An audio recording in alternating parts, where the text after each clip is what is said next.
vamos a hablar de profecía esta tarde para cerrar este evento.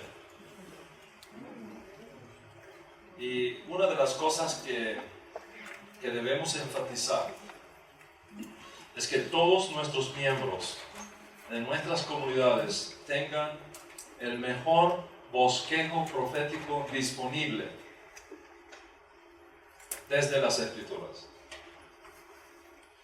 Y fundamentados en la información que tenemos de los profetas hebreos, especialmente del profeta apocalíptico Daniel, la historia de la humanidad está dividida en dos grandes momentos, en dos grandes etapas. Primero, la edad de los gentiles, o el tiempo de los gentiles, como un periodo de tiempo entregado a las naciones del mundo para que administren la tierra y procuren la paz y la justicia para todos los seres humanos. El séptimo de los 7 mandamientos dados a las naciones, según está documentado en la Biblia hebrea, establece el sagrado deber que tienen los pueblos, el sagrado deber que tienen los gobiernos de la tierra de establecer centros de justicia para la paz y el progreso y el bien general de la humanidad. En la profecía de Daniel, este concepto del tiempo dado a los gentiles es representado en una gigantesca estatua que está formada por diferentes reinos mundiales. Y creo que todos aquí estamos familiarizados con Daniel capítulo 2. Diferentes reinos mundiales que se inicia, en este caso, con una cabeza de oro, representando, si queremos tener ventaja de la historia y mirar hacia atrás, representando el reinado mundial de los babilonios. Después le sigue un pecho y brazos de plata, representando a otro gobierno, a otro imperio mundial que reemplazaría al babilonio y que por el beneficio de la historia sabemos que se refiere al imperio medo-persa que reemplazó al imperio babilónico. En esa imagen de esa estatua, el vientre viene de bronce, representando otro gobierno mundial, en este caso el imperio griego, que suplantó a los medos y a los persas. Y luego de esa estructura del vientre y los muslos de bronce, aparece otro gobierno mundial, en este caso de la rodilla hasta los tobillos, las piernas de esa estatua, donde el metal que aparece es de hierro. Y finalmente, en la parte más cercana a la tierra, aparece un reino conformado por los 10 dedos de los 2 pies de esta imagen. Si nos beneficiamos de la historia, podemos saber que esas 2 piernas de hierro se refieren al Imperio Romano. El problema es que no sabemos a quién se refiere esos 10 dedos de los 2 pies de esta imagen. En todo caso, la profecía continúa diciendo que para el tiempo cuando esté dominando el mundo, esta coalición, si es que podemos llamarla una coalición, de 10 reinos, en un punto determinado, en un momento determinado, abruptamente aparece una piedra no cortada por mano humana que hiere a esta estatua, a esta imagen, justo en sus pies, haciendo caer todo el sistema. Y esta piedra, luego de derrumbar toda la estatua, se convierte ella misma en un enorme monte que llena toda la tierra y se transforma en un reino mundial de paz y justicia verdaderas. Hasta ahí es la profecía. Eso es lo que tenemos en Daniel capítulo 2. Como dije, lo más difícil de la escatología, es decir, del estudio de las cosas futuras, ha sido descifrar quién es ese gobierno mundial representado en los dos pies de la imagen con una mezcla de barro y hierro y 10 dedos. Y, por supuesto, en qué tiempo es que aparecerá la piedra que destruirá todo el sistema y se transformará en un gran monte que llenará toda la tierra. Algunos afirman que este gobierno mundial final previo a la aparición de la piedra será algo así como el Imperio Romano resucitado al final de los días. Algunos lo asocian con el Vaticano, otros que representan una coalición final de 10 países islámicos que van a tener la supremacía mundial por cierto tiempo, etc. Hay varias teorías. Pero hay dos cosas que yo debo decirte de esta profecía que son importantísimas a los efectos del propósito de esta conferencia. Observa en primer lugar que esta imagen, esta profecía, representa estos dos aspectos de la historia humana que yo te mencioné al principio. Una edad que está administrada por las naciones del mundo y otra edad mesiánica administrada por el Mesías que suplanta para siempre la administración gentil del mundo. En otras palabras, tenemos una edad presente bajo el dominio de las naciones gentiles y tenemos una edad mesiánica que irrumpe en la historia, suplanta la administración de las naciones gentiles de esta tierra y establece un reino de paz y de justicia, de prosperidad, de bienestar para todo el mundo. Esa es la primera cosa. Ese es el primer bosquejo que debemos tener clarísimo en nuestra mente. Que la historia humana se mueve en esas dos dimensiones. Una edad presente dominada por las naciones gentiles y una edad que reemplaza a esta edad presente, la edad mesiánica administrada por el Mesías desde Jerusalén. La segunda cosa es que cuando la piedra aparece y golpea la imagen, esta cae completamente.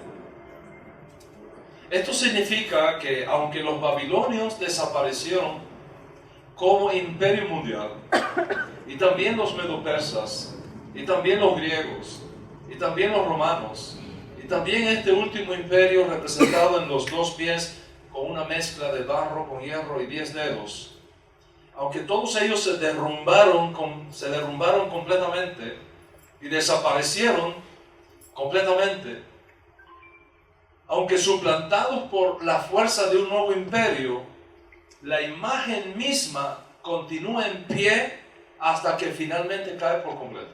Eso es un dato muy interesante. En otras palabras, cuando llegó el imperio medo-persa, la cabeza de oro no fue quitada de la profecía. La cabeza de oro siguió allí.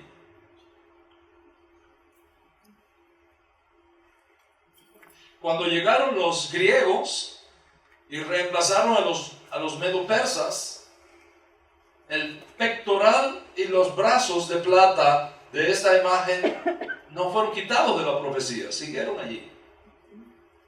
Cuando llegaron el reino representado, el imperio representado por el hierro de las dos piernas, los imperios previos no fueron quitados de la imagen, siguieron allí.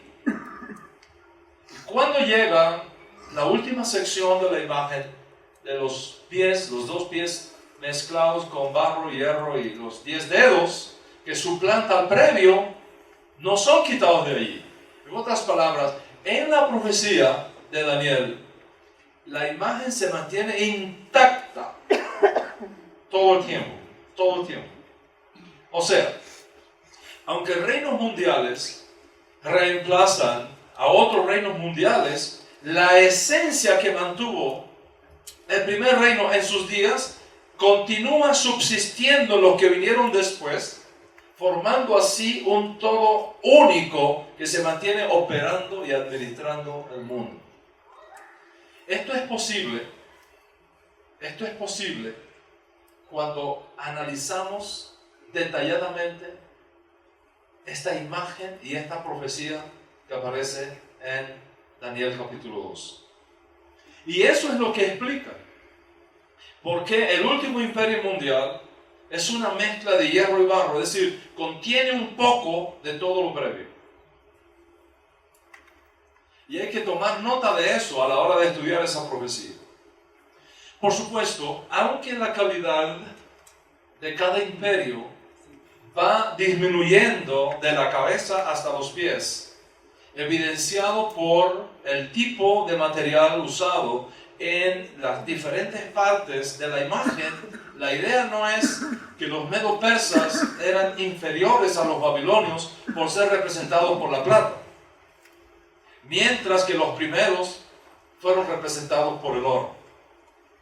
Porque si así fuera, no tiene sentido que algo inferior pueda destruir a algo superior. Los diferentes metales representados en la imagen no enfatizan superioridad militar o fortaleza económica, sino más bien indican grados de disminución ética en el mundo. En otras palabras, aunque militarmente fueron superiores, éticamente las cosas van a ir empeorando y corrompiéndose, y la espiritualidad irá disminuyendo conforme vamos avanzando en la historia y acercándonos al tiempo para el cual aparezca la piedra no cortada con mano humana. Por tanto, tenemos que esperar que para el tiempo cuando aparezca la piedra que golpea todo el sistema mundial y lo reemplaza, las condiciones éticas, morales y espirituales en el mundo serán las peores alguna vez conocidas por la humanidad. Entonces, si unimos estas dos ideas, podemos ver el bosquejo apocalíptico o profético que nos presenta. Primero, la historia de la humanidad se divide en dos grandes periodos. Esta edad presente bajo el dominio del hombre y una segunda etapa, un segundo orden mundial, una edad mesiánica que irrumpe en nuestra historia, quita de las naciones el privilegio de administrar la tierra, establece un nuevo orden mundial de verdadera paz, de verdadera justicia y de verdadera prosperidad para toda la humanidad. Lo segundo es que para el tiempo cuando aparezca la piedra, es decir, para el tiempo cuando aparezca en Israel Mashiach ben David, nuestro justo Mesías, para el tiempo cuando vaya a aparecer Mashiach ben David, el deterioro ético, moral y espiritual y religioso será terrible, terrible, terrible en el mundo. En otras palabras, tenemos que enfrentar la peor crisis social, ética, espiritual y religiosa de toda la historia de la humanidad. De toda la historia de la humanidad.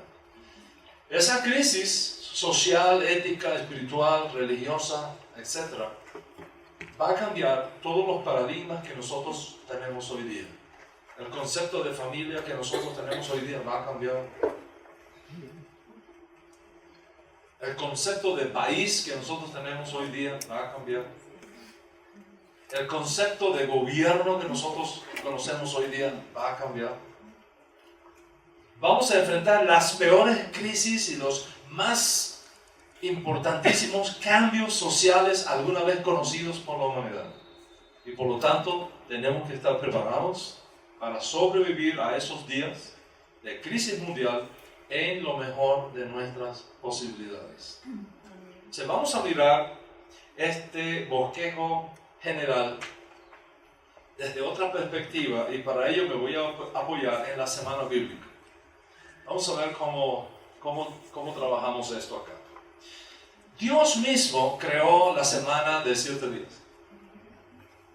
Los rusos, yo recuerdo cuando estaba en Cuba, era un joven estudiante universitario, y me acuerdo que en Cuba nunca se implantó, pero trataron de imponer algo que fue un ensayo en la antigua Unión Soviética, que la semana tuviera 10 días, no 7.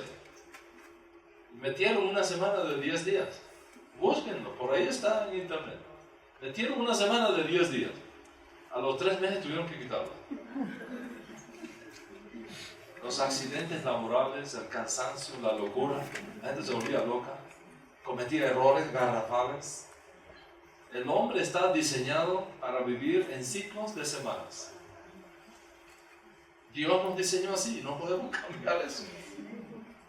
Por eso es que los diseñadores de automóviles siguen una fórmula que es 5 más menos 2.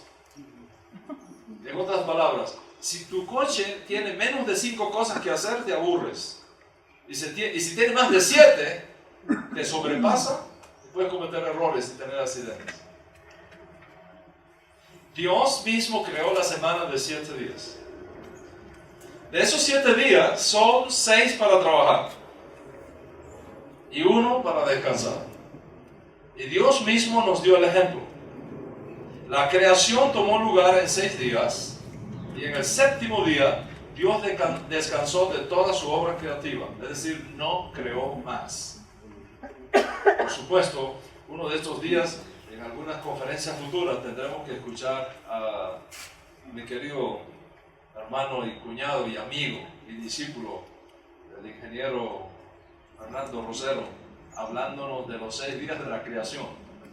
Y son días de 24 horas, o sea, son periodos de millones de años. Basado en el concepto hebreo de Yom, que lo mismo puede ser 24 días que 24 millones de años. Es un tema fascinante y lo dejamos para una futura conferencia. En todo caso, 6 días creando, el 7º día no creó más, descansó el 7º día para dejarnos el ejemplo.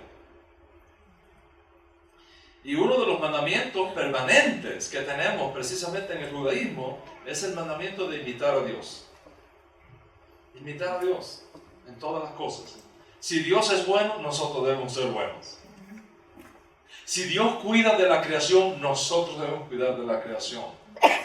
Si Dios cuida de los animales, nosotros debemos ser cuidadosos y bondadosos con los animales. Si Dios nos trata con dignidad en nuestras debilidades, nosotros debemos tratar al prójimo con dignidad aún en sus debilidades.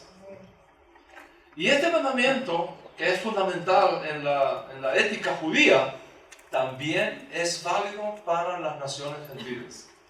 El rabino Saúl de Tarso, juez del tribunal nezarita, en una de sus benditas cartas, le dice a una comunidad formada por justos de las naciones: sean imitadores de Hashem como hijos amados. Aplicando entonces a los creyentes de origen no judío el mismo principio ético que aplica a los creyentes de origen judío.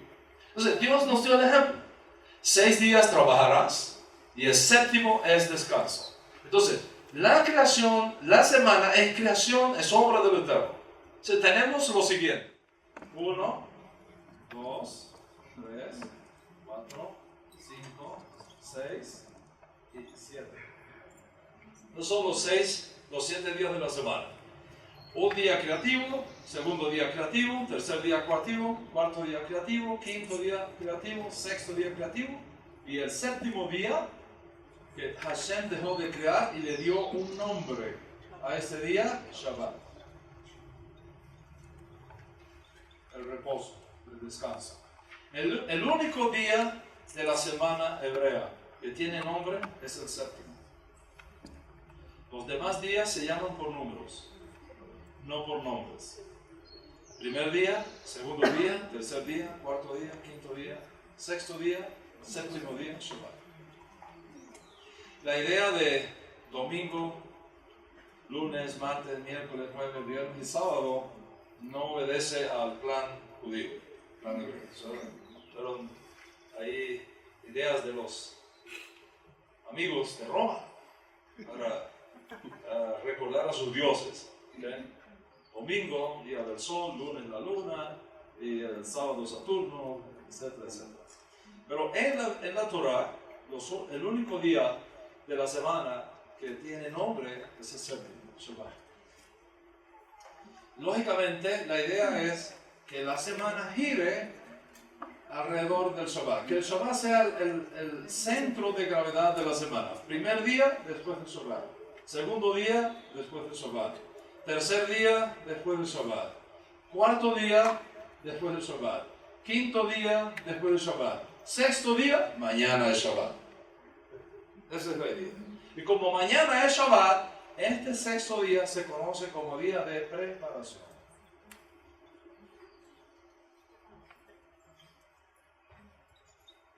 Entonces es muy interesante ver este concepto. ¿Okay? Primer día, segundo día, tercer día, cuarto día, después del Shabbat, quinto día, después del Shabbat, día de preparación para el Shabbat. ¿Están conmigo hasta ahí? Siguiendo este bosquejo que encontramos en la Escritura, el día comienza en la forma de contar el tiempo, la Biblia. El día comienza a la caída del sol y concluye a la caída del sol del día siguiente. Eso es importantísimo conocerlo para no errar a la hora de estudiar la Escritura.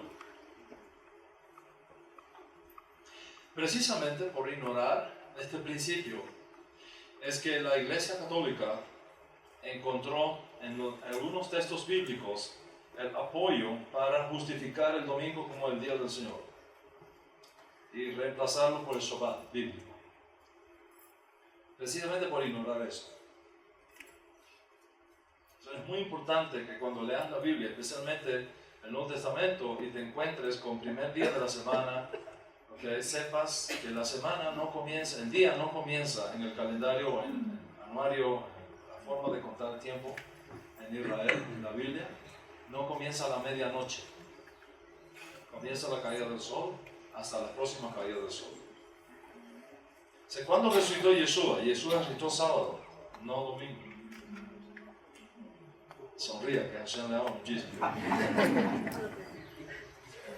Según el calendario romano, Yeshua resucitó sábado, no domingo. Pero según el calendario judío, Yeshua resucitó el primer día de la semana.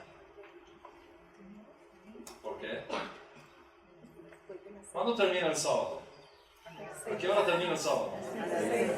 Suponte que el sol cae a las 6 de la tarde. ¿A qué hora terminó el sábado? A las 6 de la tarde. ¿Qué comienza ahí? El primer día de la semana. Entonces, cuando llegó el primer día de la semana, Yeshua ya había resucitado.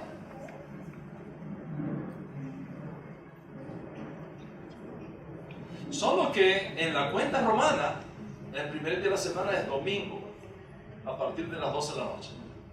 Sábado a partir de las 12 de la noche, es domingo.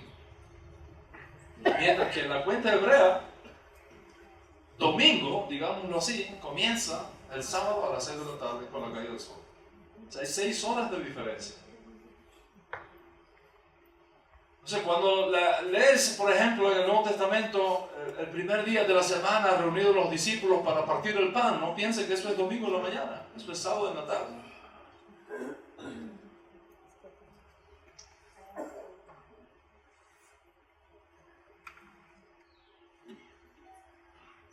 Entonces, el día comienza a la caída del sol y concluye a la siguiente caída del sol. Por lo tanto, el viernes a las 6 de la tarde comienza el Shabbat. El viernes a las 6 de la tarde comienza el Shabbat y concluye a la caída del sol del día siguiente. El día está compuesto por 12 horas de oscuridad y 12 horas de luz,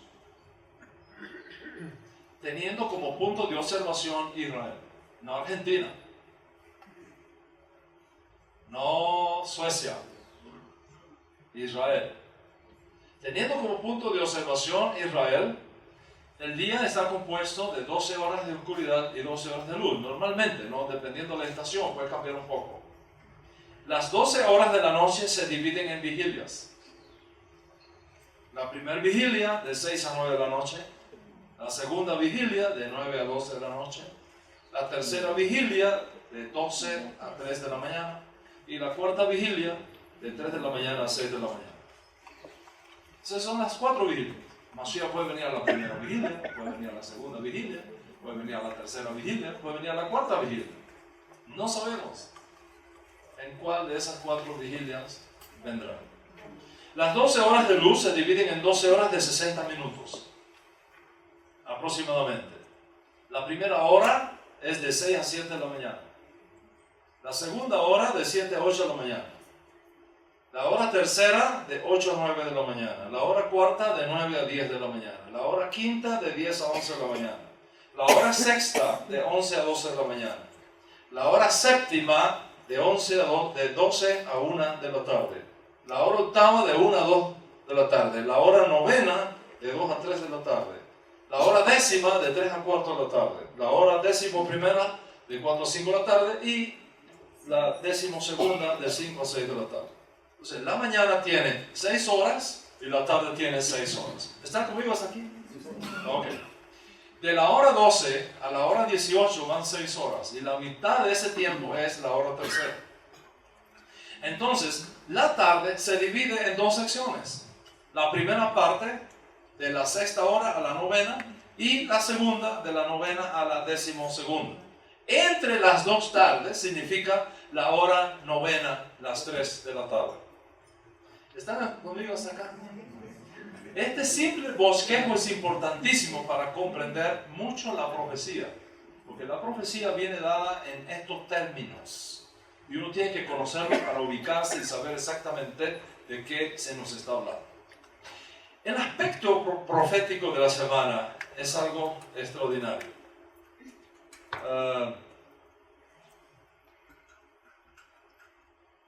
Hay un postulado en la escritura que dice que si un profeta anuncia algo y no se cumple, es un falso profeta. Si un profeta anuncia algo y no se cumple, es un falso profeta. Dios le dijo a Adán, el día que comieres de ese árbol vas a morir. Y Adán comió y no murió ese mismo día, vivió 930 años. Entonces, ¿cómo se explica eso? La respuesta es el aspecto profético de la semana. Dice Moshe Rabbeinu, para Hashem un día es como 1000 años. Y 1000 años es como un día. Eso se repite después en una de las cartas que aparece en el Nuevo Testamento. Una de las cartas atribuidas al apóstol Kefa, al apóstol Pedro. No os extrañéis de la tardanza del Señor, porque para el Señor un día es como 1000 años y 1000 años es como un día. Eso es algo bien judío. Entonces, un día es 1000 años. 7 días, ¿cuántos años serían? 7000 años. Entonces, un día equivale a 1000 años de historia. 2 días equivale a 2000 años de historia. 3 días equivale a 3000 años de historia. 4 días equivale a 4000 años de historia. 5 días equivale a 5000 años de historia. 6º día equivale a 6000 años de historia. Y el 7º día es el Shabbat. 1000 años del reino mesiánico en la tierra, capital de ese reino, Jerusalén, rey de ese reino, Yeshua HaMashiach. Entonces, ¿dónde estamos ahora? ¿Dónde estamos ahora? Vamos a mirar un momentito acá esta semana. Si un día es como 1000 años, entonces esta semana puede tener un contenido profético. El primer día representa 1000 años de historia de la humanidad, 2000 años, 3000 años, 4000 años, 5000 años, 6000 años y el 7º año, 7000 años, que es la edad mesiánica.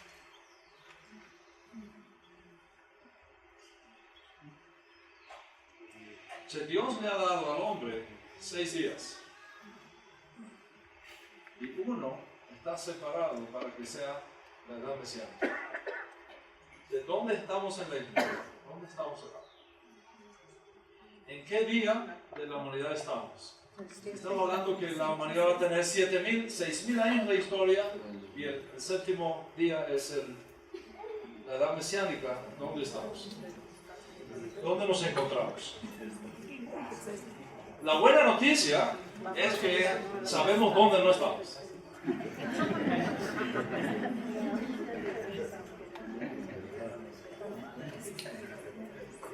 La buena noticia es que sabemos no estamos. No estamos en el tiempo de la cabeza de la imagen. La luz. No estamos en el tiempo del pecho y los brazos de plata de la imagen. No estamos tampoco ahí. Nuestra generación no pertenece a ellos, a esa generación.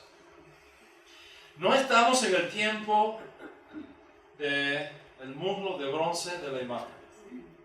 Nuestra generación no pertenece a esa época. No estamos en el tiempo de las piernas de hierro de la imagen. Nuestra generación no pertenece a esa. Pero todo indica que sí posiblemente estamos en el tiempo de un nuevo orden mundial formado por el dominio de un imperio representado por estos 10 dedos mezclados de barro y hierro con las implicaciones que eso tiene. El hecho de que haya 10 dedos, el hecho de que haya 10 dedos en la imagen en su última fase no significa necesariamente que sean 10 reinos. No significa necesariamente que sean 10 reinos o 10 naciones. ¿Por qué? Porque en la escritura hebrea 10 es sinónimo de representatividad. No necesariamente es numérico, sino representativo, de totalidad. Por ejemplo, cuando Abraham envía a su siervo Eliezer con 10 camellos a Padán Aram a buscarle esposa a su hijo Isaac, eso es simbólico. No había camellos en la época de Abraham. Pero el hecho de que se enviaran 10 camellos cargados está mandando su mensaje. Que toda la herencia mía le pertenece a mi hijo Isaac y la que se case con él lo va a recibir. Porque 10 representa totalidad. El diezmo. ¿Qué cosa es el diezmo? Lo que cada uno de ustedes fielmente, sin fallar, separa los viernes en la tarde, todo lo que ha recibido, el diezmo lo separa y lo entrega a la persona que le sostiene con la enseñanza de la Torah.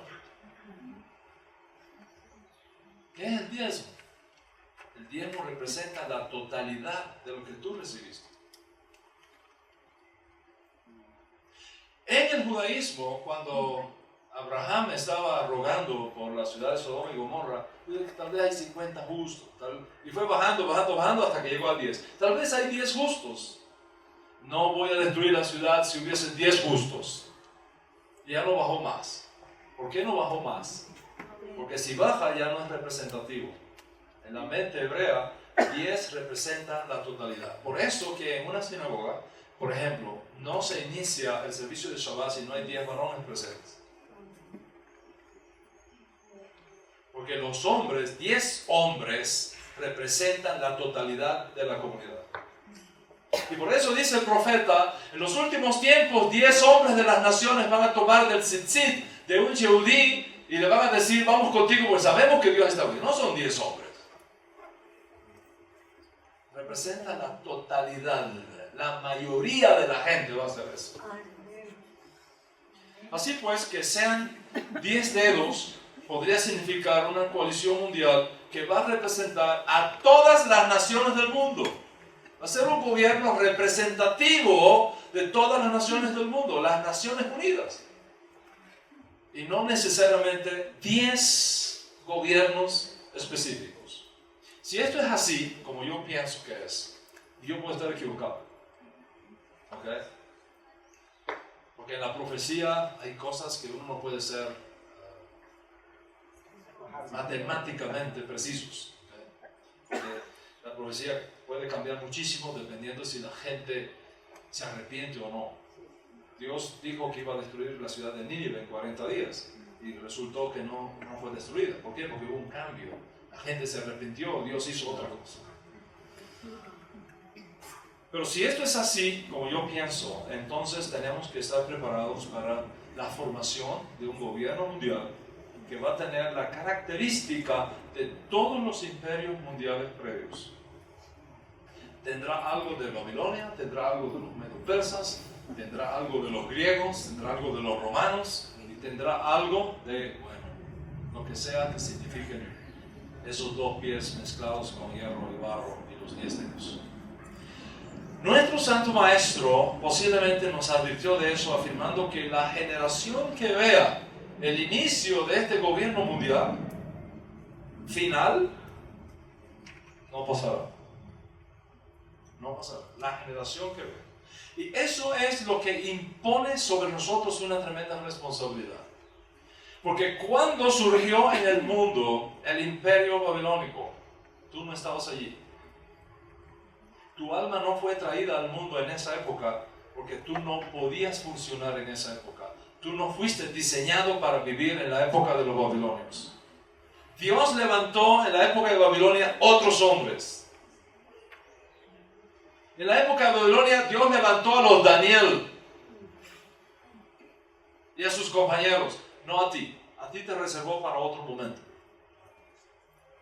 En la época de los medos y los persas, Dios levantó a otros hombres, no a ti te reservó para otro momento.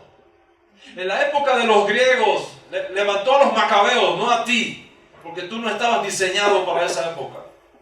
En la época de los romanos no te levantó a ti, levantó a Kefa, levantó a Yohanan, levantó a otros, no a ti, porque tú no eras para esa época.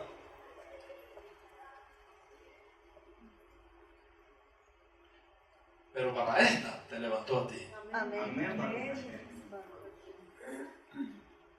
Porque tú eres vital para Dios en esta época.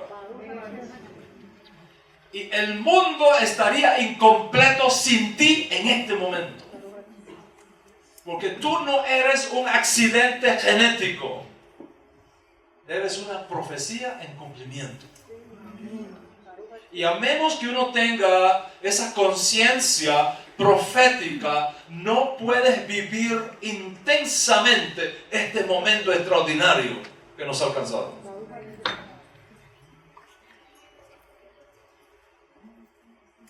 Los hombres y las mujeres con las cuales Dios cuenta para este momento no son los de Babilonia, no son los de Persia, no son los de Grecia, no son los de Roma. Eres tú y yo, nosotros, esta generación que está ahora aquí. Amén. Jesús HaMashiach dijo, la generación que vea el inicio de este último gobierno mundial, esa generación no pasará. Esa generación no pasará. ¿Y cómo sabemos cuándo se estará formando este gobierno mundial? Final, representado en estos dos pies de la imagen. Tanto nuestro maestro como otros profetas y sabios de nuestro pueblo judío están a una voz, todos. No hay uno solo que esté en desacuerdo con eso. Todos. Desde Yeshua, los apóstoles de Yeshua, los hombres de la Misná, los hombres de los sabios del Talmud, todos los sabios de Israel, están todos. Ramban, Rashi, Nachmanan, todos están a una voz de acuerdo. Que antes de la revelación de Mashiach, que es la piedra profetizada de Daniel, las cosas van a ir de mal en peor en el mundo. Engañados y siendo engañados. Todos están de acuerdo que habrá señales cósmicas, políticas, sociales, económicas. Que no saldremos de un problema cuando ya lo tenemos el otro encima. Resolvemos un problema en una región y se levantan 3 en otra. Guerras y amenazas de guerra. Un caos tras otro. Prácticamente no habrá lugar donde escapar de todas las cosas terribles que van a venir a la tierra previo a la revelación de Mashiach ben David. Sin embargo, como un punto de referencia, podemos decir que el inicio regresivo a la implantación de este gobierno mundial, aquí está el punto. ¿Qué cosa es lo que podría darnos a nosotros una indicación segura de que se ha iniciado la cuenta regresiva para la formación de este último gobierno mundial, representado en los 2 pies de mezcla de barro y hierro, los 10 dedos de la imagen que vio el profeta Daniel, o que explicó el profeta Daniel?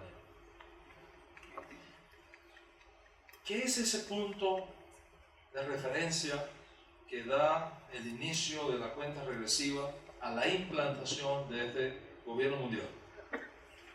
Mi respuesta es esta: la resurrección del Estado de Israel y la conquista de la ciudad de Jerusalén.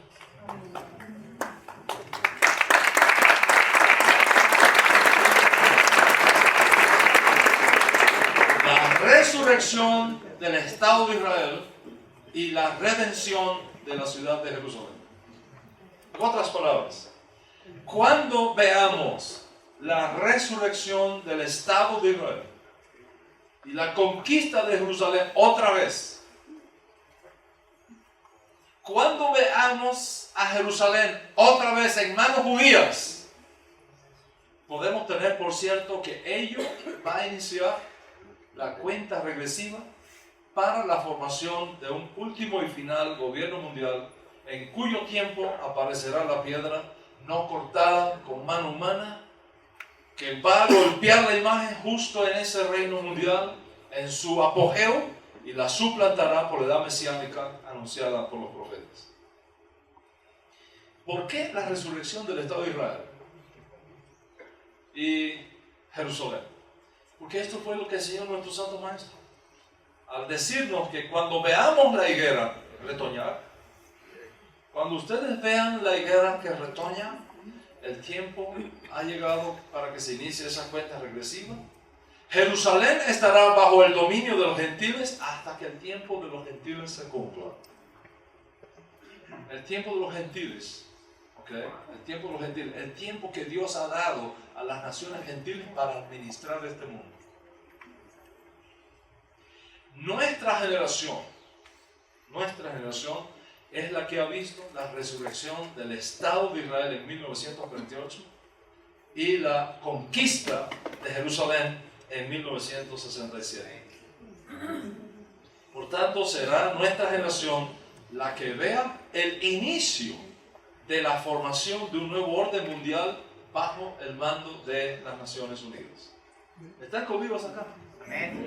Nosotros somos la generación, y esto es lo que yo creo, y esa es la fuerza que me impulsa a hacer lo que hago y a trabajar como trabajo, porque estoy convencido que estos son los días que anunciaron los profetas y que cada uno de nosotros es responsable delante de Hashem para ocupar su lugar en este momento crítico de la historia de la humanidad.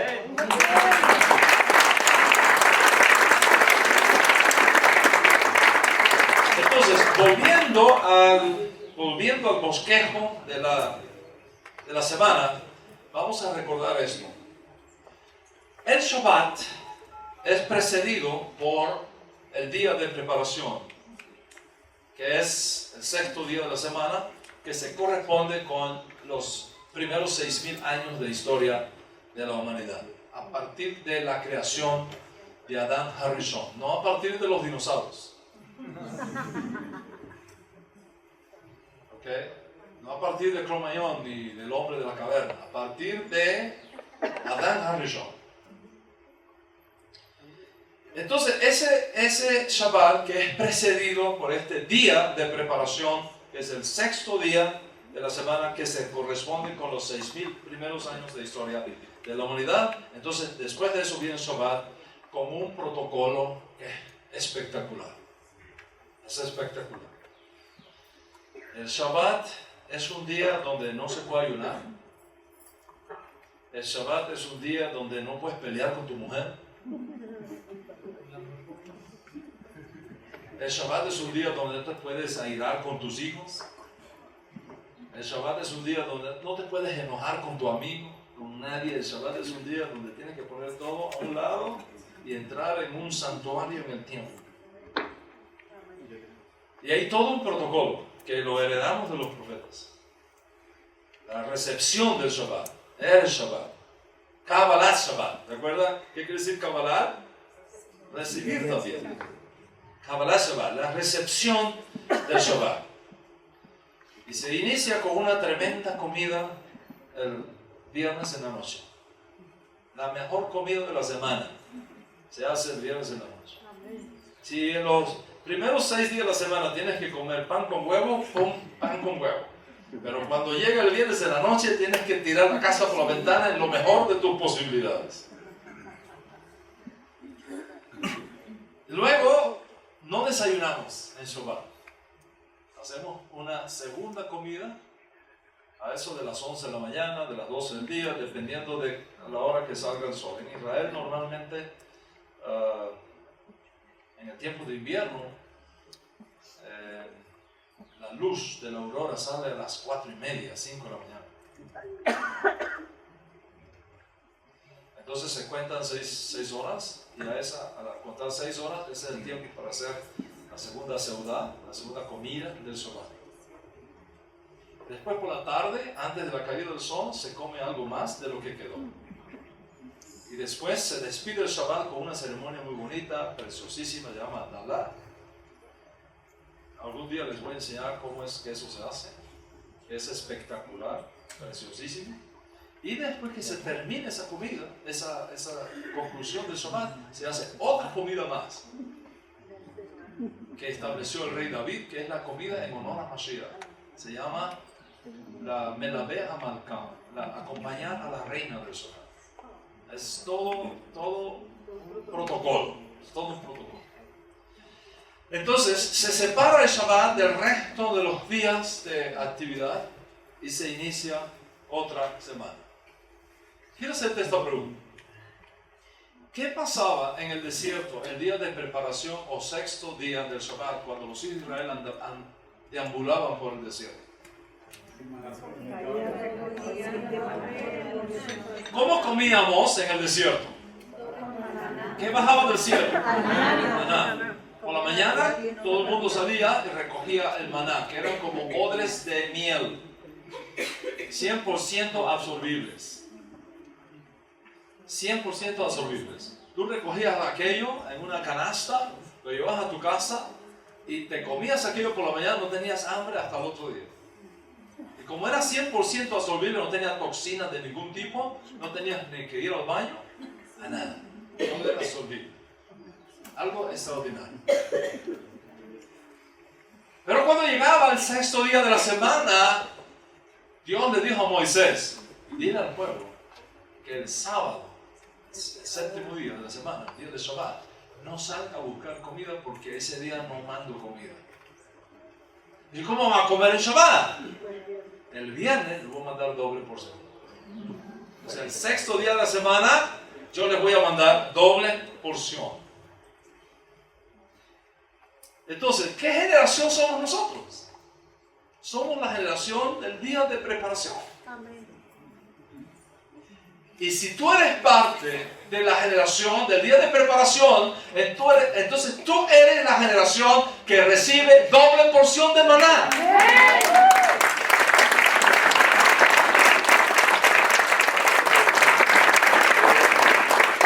¿Y qué significa doble porción de maná? Doble revelación profética, doble porción de milagros, doble porción de prodigios.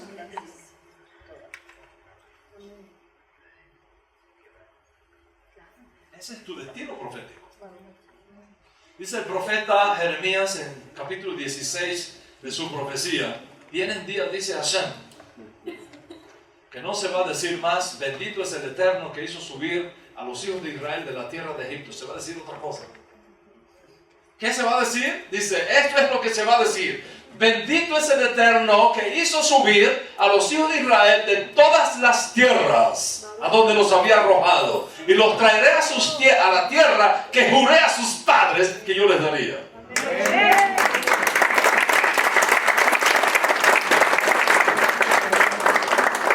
Entonces, si este segundo éxodo es mayor que el primero, y en el primero ocurrieron milagros extraordinarios, imagínate cómo van a ser los milagros que van a ocurrir en esta generación del doble maná. En mi opinión personal, la creación y consecuente resurrección del Estado de Israel a partir de mayo de 1948 secular es el inicio de esta profecía, y la toma de Jerusalén a partir de 1967, el inicio de la cuenta regresiva del sexto día de la semana profética. Y debido al hecho de que previo a la revelación de Mashiach ben David, cosas terribles van a pasar en la tierra, angustia, desesperación, cual nunca antes ha sido conocida en el mundo. Por un lado, tenemos que estar preparados para sobrevivir a esa crisis que viene, y por el otro, recordar que somos la generación del doble maná, y por lo tanto no tenemos por qué tener temor.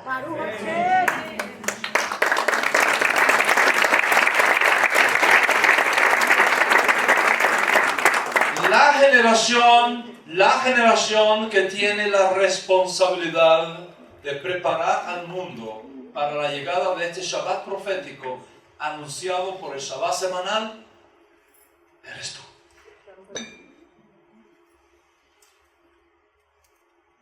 Y ahora tú entiendes la importancia de llevar contigo, a partir de este encuentro, esta conciencia profética del momento que estamos viviendo. Entonces tenemos que prepararnos, por un lado, para el día malo que viene. Eso es una cosa, tenemos que hacerlo. Es nuestra responsabilidad, prepararnos para el día malo. Y para nadie es un secreto que estamos viviendo días convulsos y días peligrosos. Días que fueron llamados por las Escrituras muchos siglos a el día malo. El día malo. Pónganse toda la armadura de Hashem para que podáis estar en pie en el día malo. Ese es el día malo. La Escritura dice, el prudente ve el peligro y lo evita. El necio sigue adelante y cae en el hoyo. Al mismo tiempo tenemos una promesa. Tú eres mi refugio. Tú me protegerás del peligro y me rodearás de cánticos de liberación. Las dos cosas en paralelo van a estar moviéndose. Y ya tú sabes por la clase que tuvimos esta mañana que el secreto está en saber manejar los opuestos. No como cosas aisladas, sino relacionadas, que tú puedes manipular con la ayuda del Espíritu de Mashiach que está en nosotros. Entonces, cuando colocamos todas estas escrituras en un mismo plano, son evidentes dos cosas. Primero, por un lado, se demanda nuestra responsabilidad en hacer ciertas cosas para cuidarnos y protegernos. Ponernos toda la armadura de Dios, evitar el peligro. Y por otro lado, la confianza que debemos tener que el Eterno nos guardará del peligro y podamos estar siempre a salvo debajo de la sombra de sus alas. Amén. Y esto significa que tenemos que ejercer absoluta confianza en el Eterno, pero al mismo tiempo desarrollar un plan racional, lógico, científico, que nos corresponde como criaturas inteligentes. ¿Cuántos están conmigo, Señor? Aunque no existe en la Biblia no existe ese refrán de cuídate que yo te cuidaré. No existe, ese texto no existe en la Biblia. Pero el principio como que sí está, ¿no? Debemos tener absoluta confianza que el Eterno nos va a guardar de todo mal.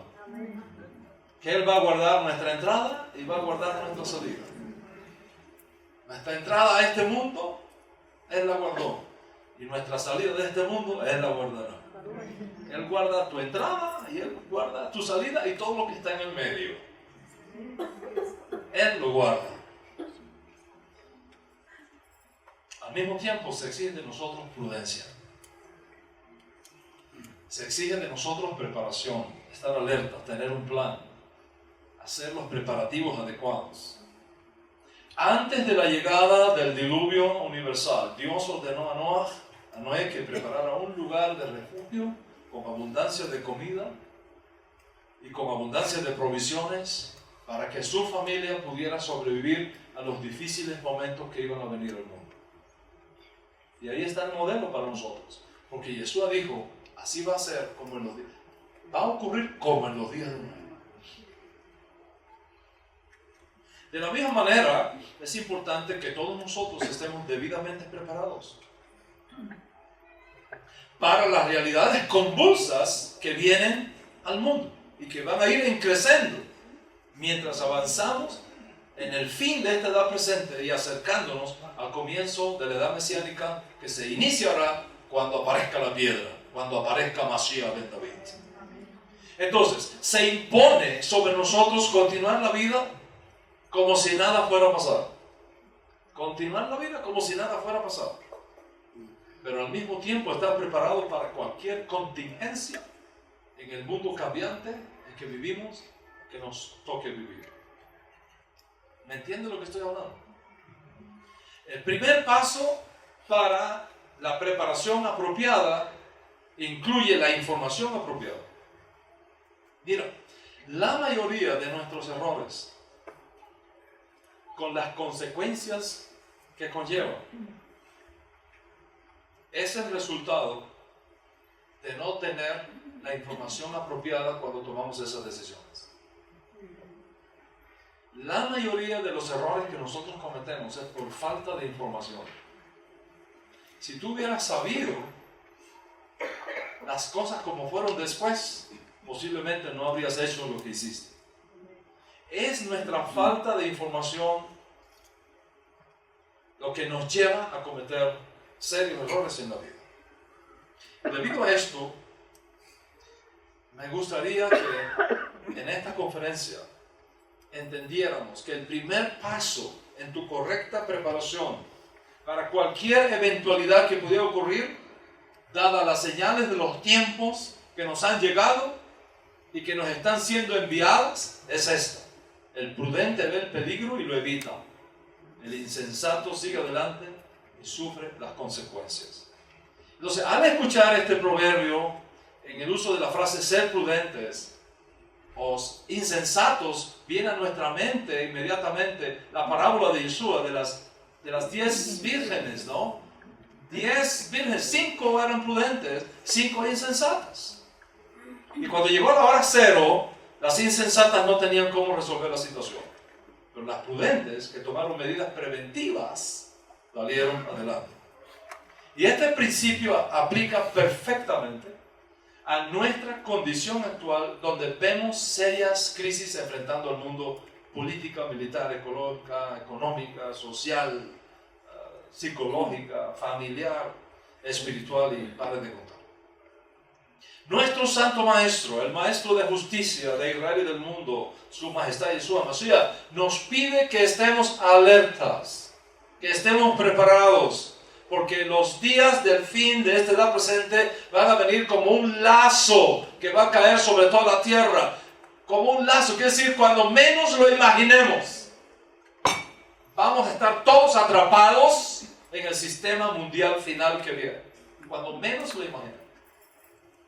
Y observa que cada vez tenemos menos libertad. Cada vez tenemos menos privacidad. Cada vez nos controlan más y más y más y más. Cuando llegué aquí a Bogotá, en la madrugada del domingo, cambié de la moneda que yo traía a la moneda nacional. La verdad que no cambié mucho, unos $15,000 nada más.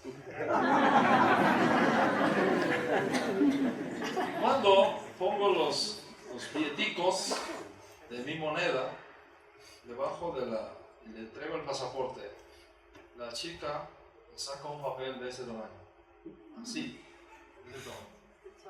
Tenía que firmar en 6 lugares distintos y poner las iniciales en 2 o 3. Firmé. Dice, ¿qué tantas firmas? Dice, no, que ahora es así. Dice, no, y ahora tienes que poner la huella digital.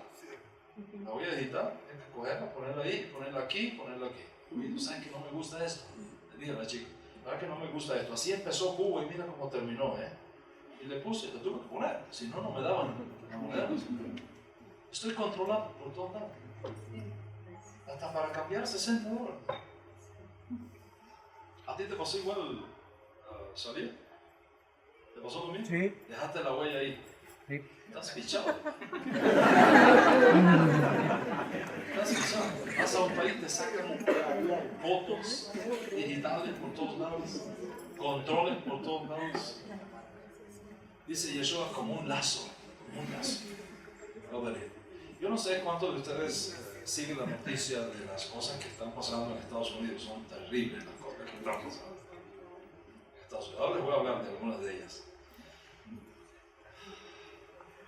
Pero seguramente han oído hablar del programa de seguro de salud Obamacare.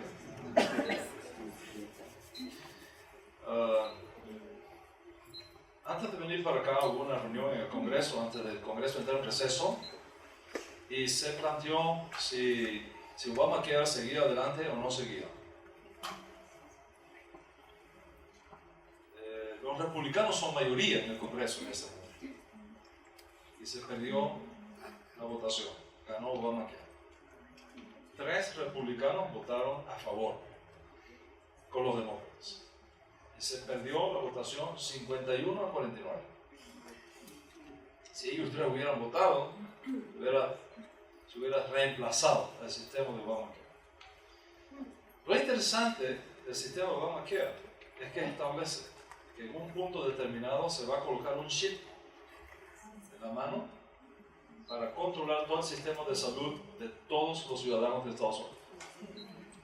Y ya para el momento que estoy hablando, hay algunas empresas en Estados Unidos que están implantando ese chip en la mano de sus trabajadores. Si no lo tienen, no puedes trabajar.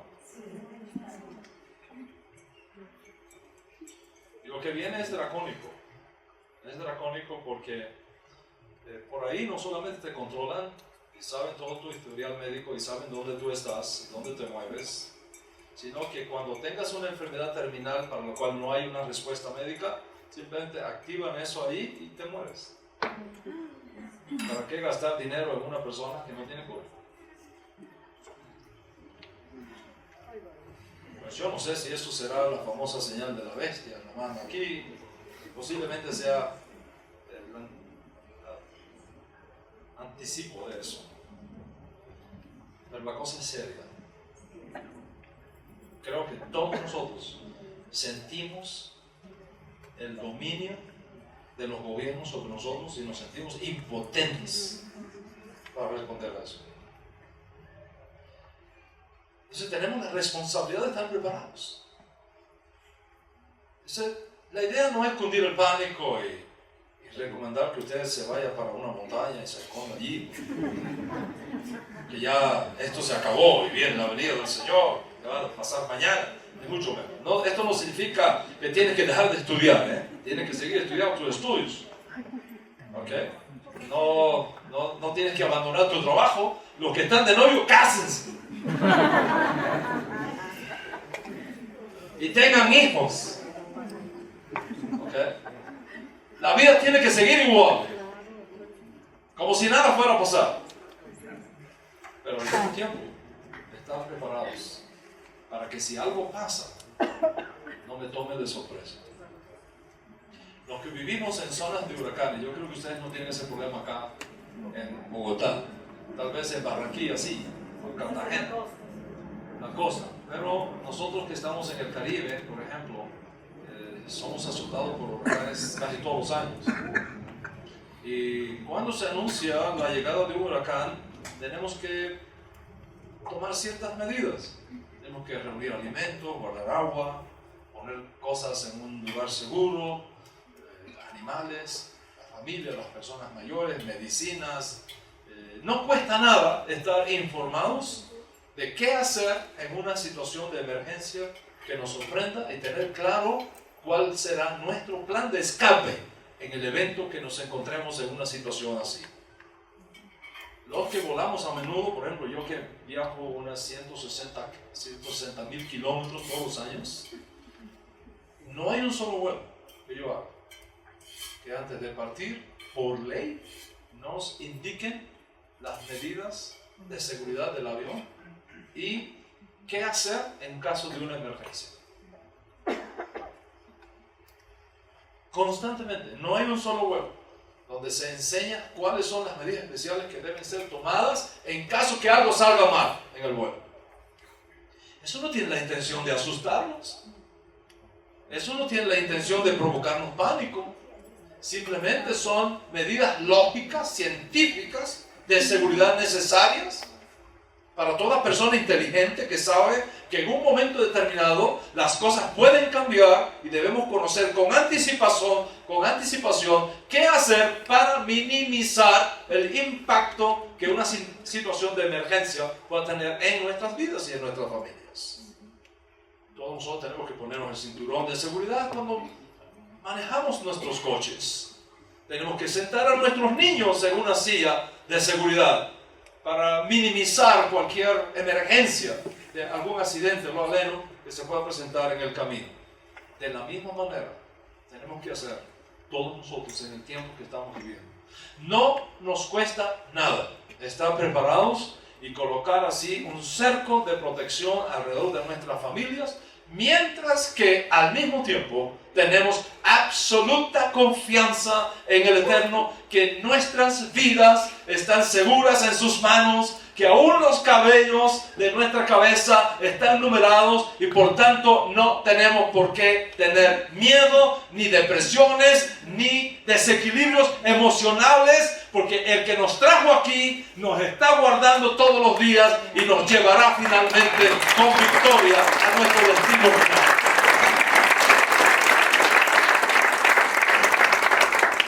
Creo que es una obligación moral impuesta sobre cada uno de nosotros preparar a nuestra gente para casos de emergencia. Y es importante porque esa es una situación de emergencia. Emergencia significa eso, que algo te sorprende en el camino. Y por tanto, cada uno de nosotros debe estar entrenado como un mínimo de información necesaria para sobrevivir por cuenta propia en el evento de que una emergencia nos encuentre en el camino. Y escuchaste que dije por cuenta propia. Tú no puedes depender del gobierno, no puedes depender de la Guardia Nacional, no puedes depender de la policía. No, que si viene, que la policía va a venir. Y si no viene, tú tienes que tener tu propio plan. ¿Qué hacer en estas condiciones? ¿Cómo reaccionar en esta eventualidad? Hay personas que viven en un lugar y no saben ni siquiera dónde está el hospital más cercano. O la clínica de socorro más cercana. Es posible que usted reciba ayuda inmediata en caso de un cataclismo. Es posible que la ayuda tarde horas, pero también puede durar días, también puede durar semanas. Y usted tiene que tener su propio plan de protección para usted y para su familia en el evento de que haya una circunstancia de este tipo. Voy a mencionar algo que está pasando en los Estados Unidos en este momento y que nos dice mucho de dónde estamos.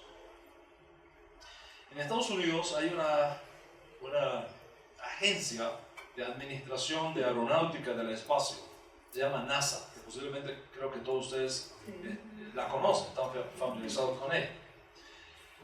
La NASA repartió recientemente a sus empleados material de instrucciones de cómo sobrevivir a situaciones de emergencia, incluyendo desastres naturales. Y cada empleado recibió una lista de cosas que tienen que incluir y tener en un lugar seguro y accesible.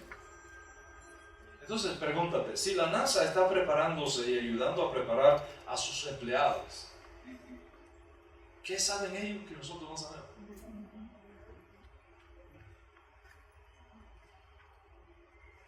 Y si ellos están preparando a sus empleados con una lista de cosas que tienen que hacer, ¿por qué nosotros vamos a ignorar eso?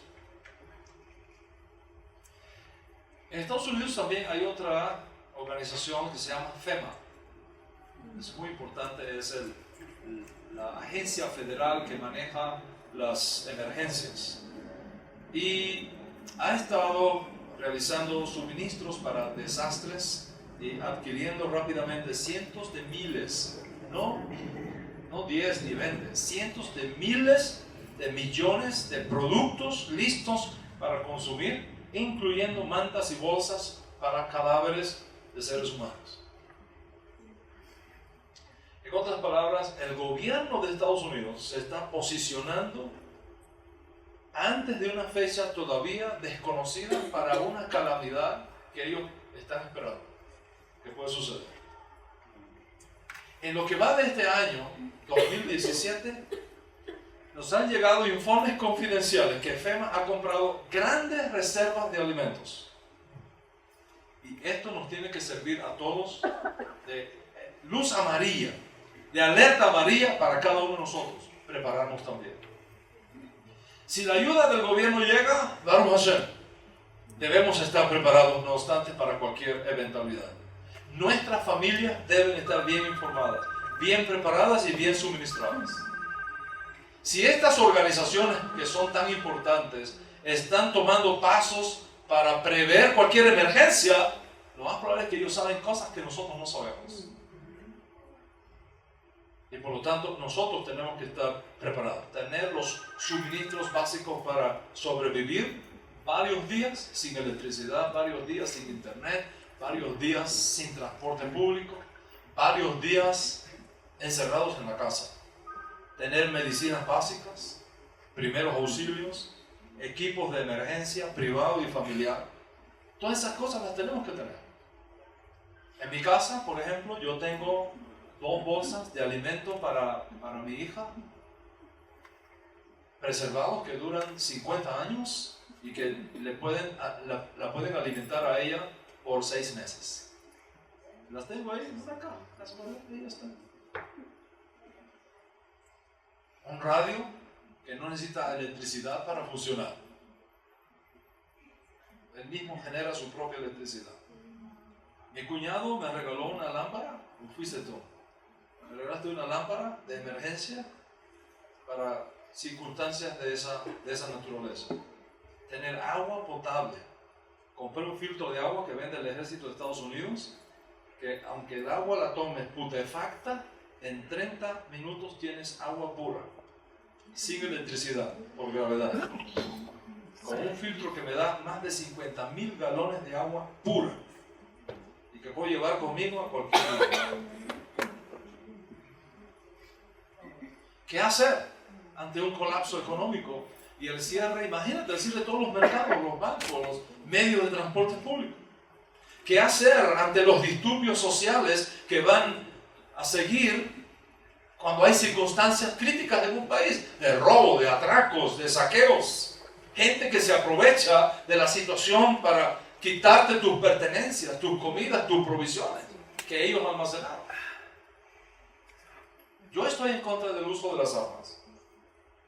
Espero entrar a la edad mesiánica sin necesidad de tirar un solo disparo. Pero como están las cosas, a mis discípulos recomiendo, si en tu país está permitido tener armas, ténganlas.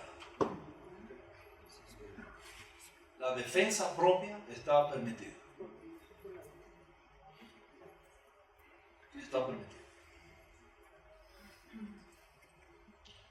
Al mismo tiempo, tenemos que estar confiados, absolutamente confiados, de que nuestras vidas están seguras en las manos de nuestro Padre que está en los cielos. Tener confianza absoluta en el Eterno. Él va a tener cuidado de nosotros y por tanto no puede cundir el pánico. ¿Por qué? Porque tenemos el modelo en Egipto. En Egipto vinieron plagas que destruyeron Egipto. Destruyeron las cosechas de Egipto. Destruyeron los animales de Egipto. Destruyeron todos los dioses egipcios. Pero en las tiendas de los hijos de Jacob, nadie fue afectado. La oscuridad llenó Egipto. Luz había las tiendas de los hijos de Israel. Así también va a ser en esta tierra. La ira de Dios va a venir sobre el mundo, no lo creas, no lo dudes. Así va a ser. Pero la ira de Dios no tocará el cabello de los justos. Porque estamos guardados, estamos amparados por sus pactos, por sus promesas. No puedes confundir la ira de Dios con la persecución del gobierno mundial. Son dos cosas diferentes. De la ira de Dios estamos absolutamente protegidos. Pero no de la persecución del gobierno mundial. De ahí, de ese tenemos que proteger. Y Dios nos ha dado la inteligencia para lograrlo. Entonces, tener absoluta confianza en Hashem. Pero al mismo tiempo, en el evento que seamos sorprendidos en una situación de emergencia, que estemos preparados, que estemos listos. ¿Qué hacer entonces ante este cuadro profético, ante este bosquejo profético que he presentado delante de ustedes? ¿Cuál es nuestra esperanza? La piedra. La piedra es nuestra esperanza. Mashiach ben David es nuestra esperanza. Mashiach ben David anima a mí, me emunace lema, creo con perfecta fe en la venida de Mashiach. Y aunque demore, esperaré su venida cada día. Amén. Esa es la posición. Ahora, la pregunta que algunos me han hecho, y que es muy válida, la pregunta que algunos me han hecho es, ¿podemos hacer algo para adelantar la revelación de Mashiach ben David?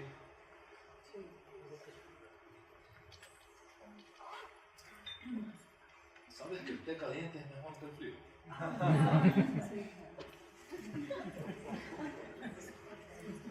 ¿Podemos hacer algo para adelantar la revelación de Mashiach ben David en nuestra generación? Debemos hacer todo lo posible por ayudar a traer a Mashiach. Y una de las cosas que podemos hacer para adelantar el retorno de Mashiach es aumentar la observancia de las mitzvot, de los mandamientos de los cuales somos responsables. ¿Me escuchaste lo que estoy hablando? Eso es muy importante. Si tú crees que la piedra es nuestra esperanza, adelantar la llegada de esa piedra es responsable de todos nosotros. ¿Qué podemos hacer para eso? ¿Qué podemos hacer? Aumentar la observancia de las mitzvot, de los mandamientos de los cuales somos responsables. Aprender tanto como podamos nuestra sagrada Torah y difundir tanto como sea posible el mensaje judío de nuestro santo maestro judío y de los grandes tzadikim de nuestro pueblo de Israel. Una de las cosas que definen el judaísmo nezarita es su firme creencia en la venida de Mashiach. Y aunque pueda demorar, esperar su venida cada día, porque sí sabemos que aunque demore, Hashem finalmente nos enviará a Mashiach ben David. Y por lo tanto, cada uno de nosotros debe considerar sus acciones como individuo y como parte de la humanidad en general como una pesa en la balanza. Imagínate una balanza antigua. Una balanza antigua. La balanza está en estado de equilibrio. En estado de equilibrio. Una acción positiva tuya, una buena obra tuya, puede inclinar la balanza para el bien, trayendo salvación para ti y para el mundo.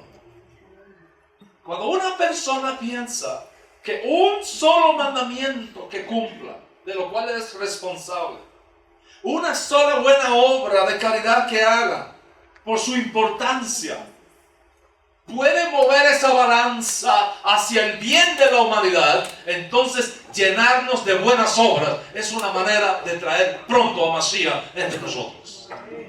Masim Tovim. Basado en eso, el Rivi nos enseñó, nuestro santo maestro nos enseñó que nuestro trabajo consiste en dar de comer a la gente mientras esperamos su retorno. En otras palabras, debemos esforzarnos para hacer una acción más positiva a través de la cual podamos mover esa escala hacia el retorno de nuestro Santo Maestro, Yeshua HaMashiach. Finalmente, aunque Hashem decidirá traer a Mashiach para una cierta fecha, nosotros podemos acelerar su venida antes del tiempo atribuido a través de nuestras acciones. Y voy a decirles algo con toda responsabilidad. El mundo está preparado y listo para la revelación de nuestro justo Mesías. El mundo está preparado y listo para la revelación de nuestro justo Mashiach.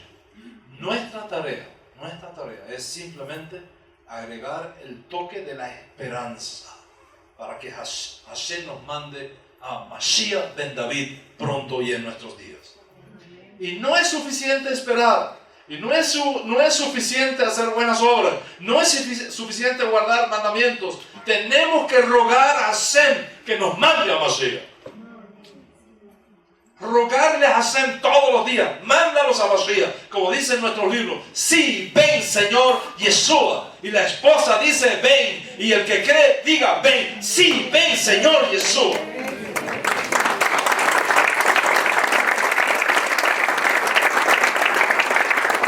Los misiles Scott están preparados en Irak, listos para ser disparados en cualquier momento hacia Israel.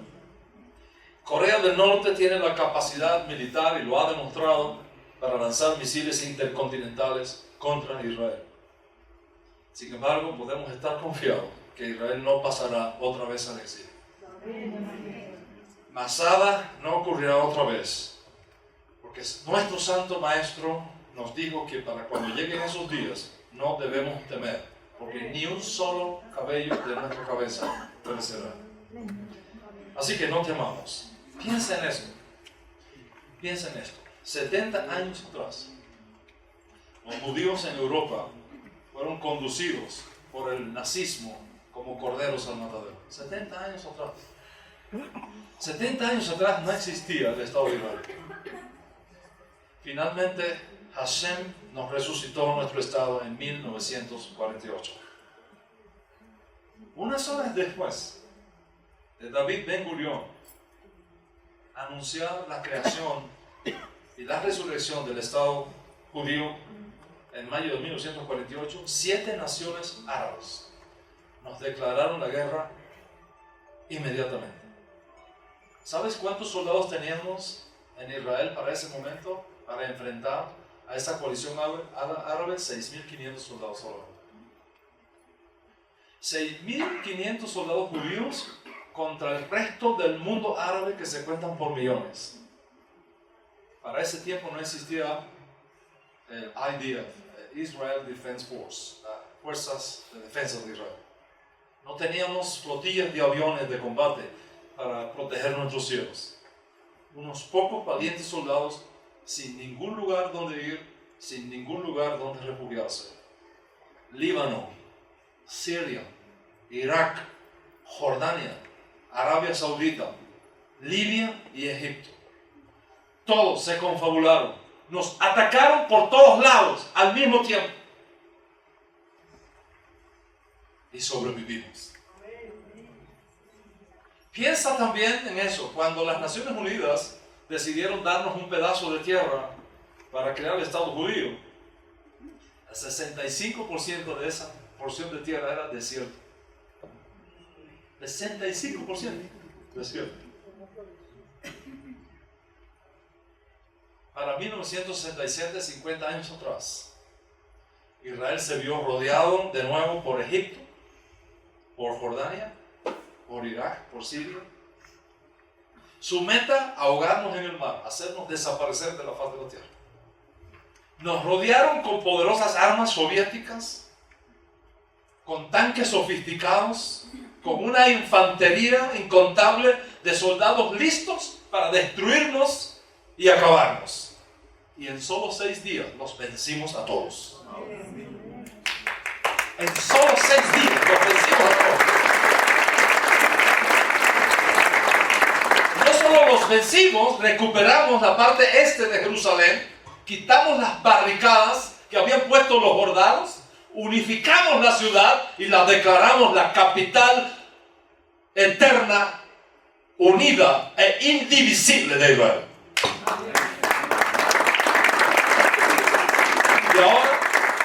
tenemos un extraordinario país, un extraordinario ejército, una extraordinaria fuerza aérea, un magnífico país que se sostiene con una economía pujante. Exportamos billones, no billones de dólares en frutos, en bienes, en tecnología para el mundo. Intel, Microsoft, Google y otras compañías están desarrollando nuevos productos en Israel. Nuestros médicos reciben cada año premios internacionales por su participación en los programas de salud y de ayuda social a las naciones pobres del mundo o en cataclismos nacionales. El 65% del desierto comienza a florecer en todo lugar en Israel. Y donde solamente era arena y sol, hoy tenemos naranjos, dátiles, vegetales, el desierto floreciendo.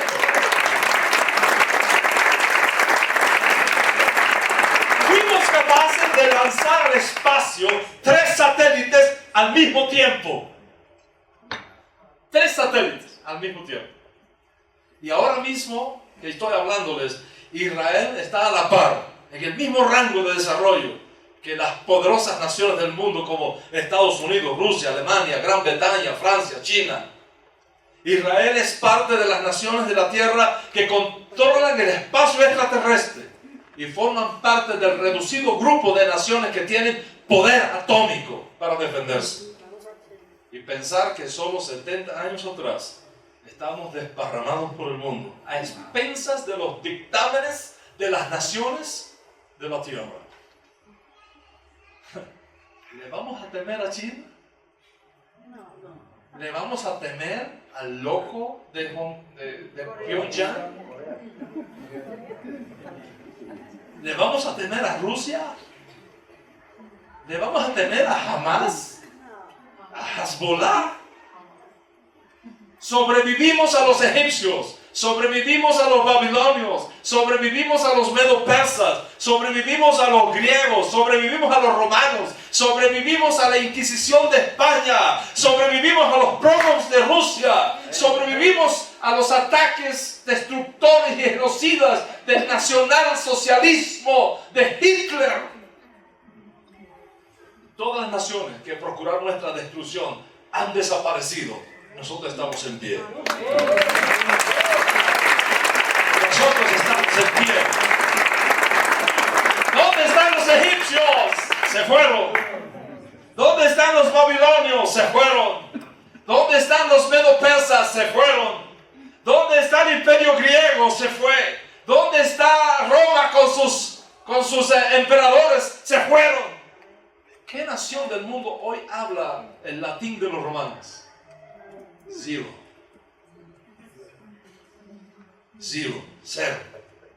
Mira Israel, el pueblo de la Biblia. Los esclavos de Egipto, aquí estamos. Los esclavos en Babilonia, aquí estamos. Los esclavos de los medos persas, aquí estamos. Los esclavos administrados por los grecos sirios, aquí estamos. Los esclavos administrados por Roma, aquí estamos. Ninguno de ellos está, pero nosotros estamos.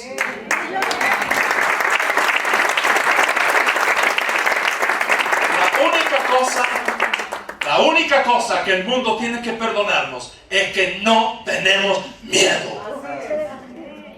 Por una simple razón. Dios está con nosotros. Nuestro refugio es el Dios de Jacob. No le creas a la prensa amarilla. No le creas a la prensa amarilla. No le creas a CNN, ni Univisión, ni Telemundo, ni estos canales de fake news. Israel está bien y está vivo. Tengo mis amigos allá, mis hijos allá, mis nietos allá. Te lo digo de primera mano, Israel está bien y continúa viviendo y continúa avanzando y continúa haciéndolo, no porque seamos mejores, no porque seamos más bonitos que los demás. Lo hacemos porque nuestro Dios es más poderoso. Nuestro Dios, el Dios de Abraham, el Dios de Isaac, el Dios de Jacob, el Dios de Yeshua, no duerme. Amén. Y sus ojos están puestos siempre sobre nosotros. Y aunque nos caemos, nos levantamos. Y si 7 veces nos caemos, 7 veces Hashem nos levanta. Porque grande es en medio de nosotros el Santo de Israel.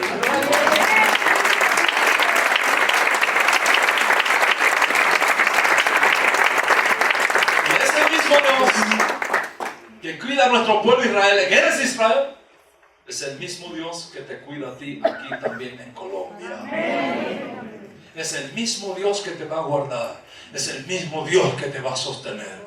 Y es el mismo Dios que está esperando que tú entiendas que Él te trajo para este tiempo, para este momento, para cumplir una misión de redención que nadie más podía hacer excepto tú.